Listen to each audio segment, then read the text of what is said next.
Well, we were getting so close. Not in a sense of being clean, in the sense of actually having the car put together.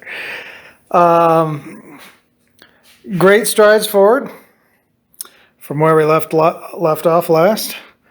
I'm getting ready to go into testing mode, and so I just need to verify a few things. I need to put my headlights back on. I don't know if I could actually... I guess I could mock up the wires in my rear view lights, even though I don't have connectors on these. So, I don't know.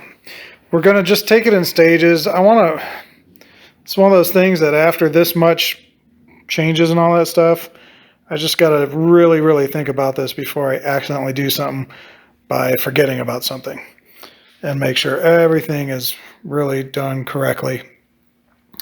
Other things like courtesy lights. For instance, I have door switches over here, and those door switches now are just two things I need to short out because that would close the normally, hold on, what was it normally open? Normally closed? Whatever, but need to short it out. And that will turn on the lights. So you could also do it from the light switch. And is there one other way to do it? No, I think it's just the doors and the light switch. So these are the things I just got to think about. Right now, I'm not going to put the dash in because I don't have a dash. All I have is a mess of loose stuff, and I don't really want to move it, and then one of the wires falls off, and I don't know where it goes to. So we're just going to slowly put this all together. Don't need that.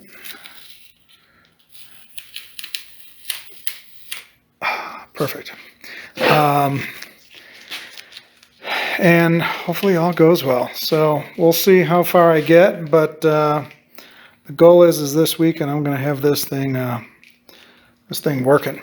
So we'll see.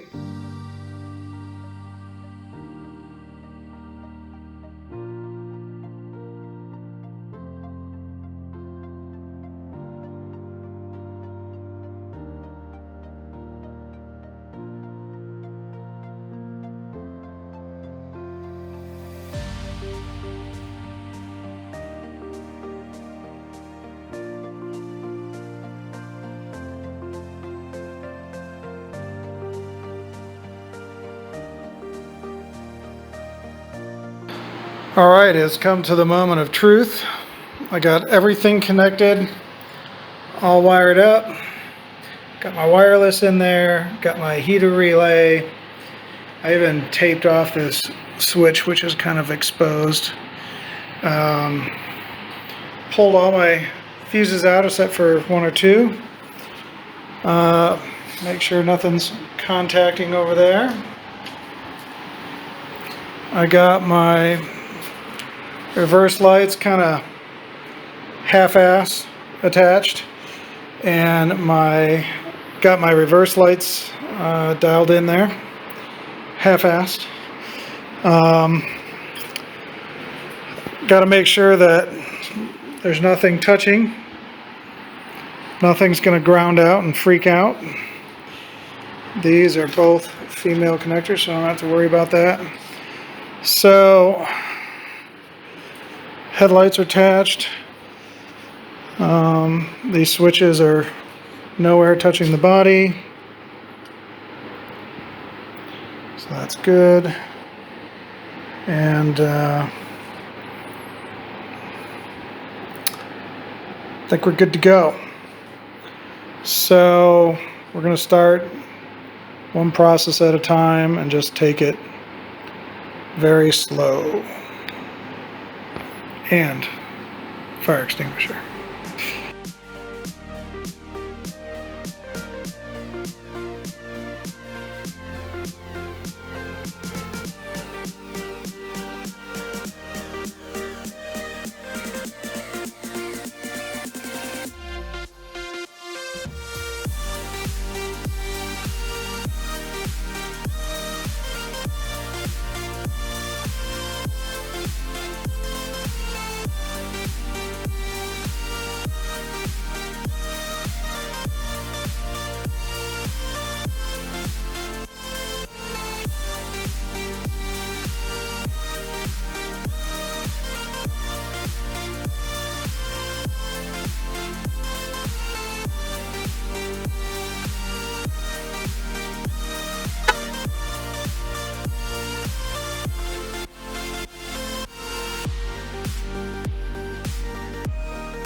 All right, so we have tested. The engine starts, it goes into gear, it moves. Wireless works, door poppers work, cup works, everything works, fan works. The only thing that's weird is the fan, this button actually lights up when it's out and not in. And I don't remember if that's actually the way I set it up, because it's not actually on until you flip the fan into its first position anyways. But the other thing I realized is there's 5 poles on this switch, and when I wrote it down, I'm only showing 4. So did I miswire something? I don't know. I'm going to have to dig in deep and research and figure out if that's the way I originally planned it or not. The other thing I need to do is I made a few last minute decisions on what power goes to what power lead. In other words, what fuse is it going to? And so I'm going to have to now kind of rewrite like a little manual that says, hey, if all the lights in the dash go out, that's because this fuse burnt. So I'm not sitting there trying to reinvent the wheel later, and I actually know where everything goes. I am actually besides myself right now. Like I've had a loss of words because I'm shocked. I mean, I know I do good work, but this was a mess. I mean, this was a lot to go through, and being such a long time between when I originally did it and when I did it now was just insane. So for me to memorize all that stuff is just not there. And so I'm going to disconnect all this stuff. Everything's working. And the next thing you know, we're going to be, slapping a body on here sometime soon. So one of the things I need to figure out is, where could I get carpet on this? Because you can't install the battery until the carpet's in, and then the battery goes on top, and there's all these kind of catch-22s that I got to figure out. And so all I'm doing is getting through one before I move on to the other, because it's just kind of overwhelming. And I'm glad I got this up and running now. Let's take a look at it. I haven't really looked at it since, but we barely have some room to get some hoses on there. And how that hose is going to get back to the other side, I have no idea. One option is going to be right through there, crush the hell out of that hose.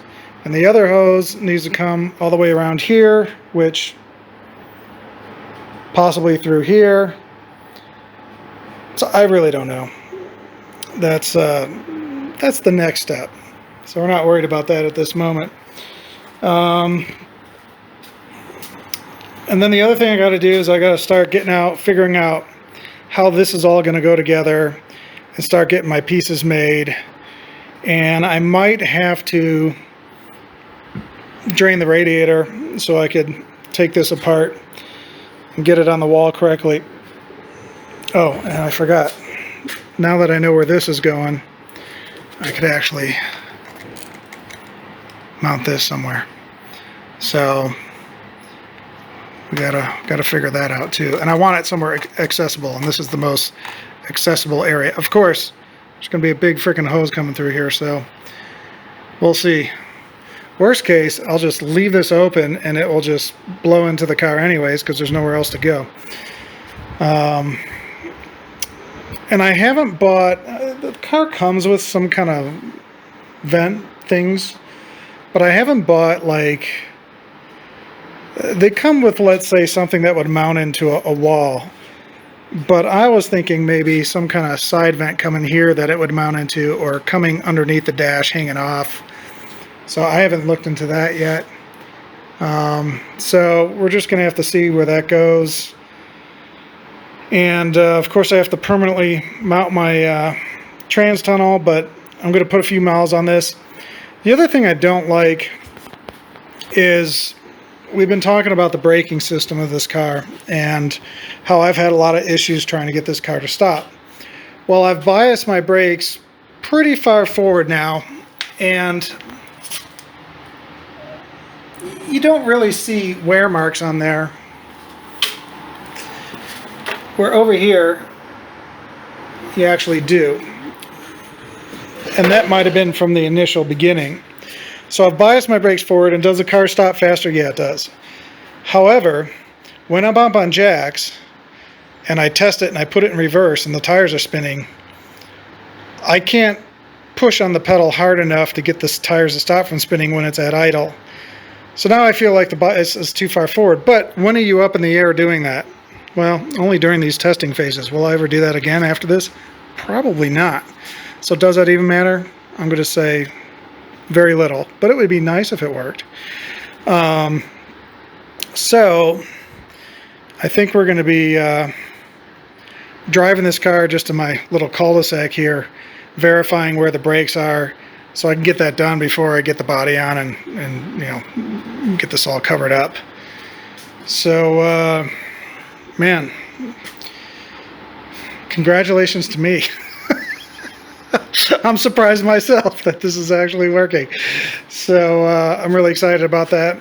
But there's plenty of other things to do. Air conditioning, the hinges for the doors, and I got a few other things I got to do. So we're gonna keep going at it. Until next time, have a great day.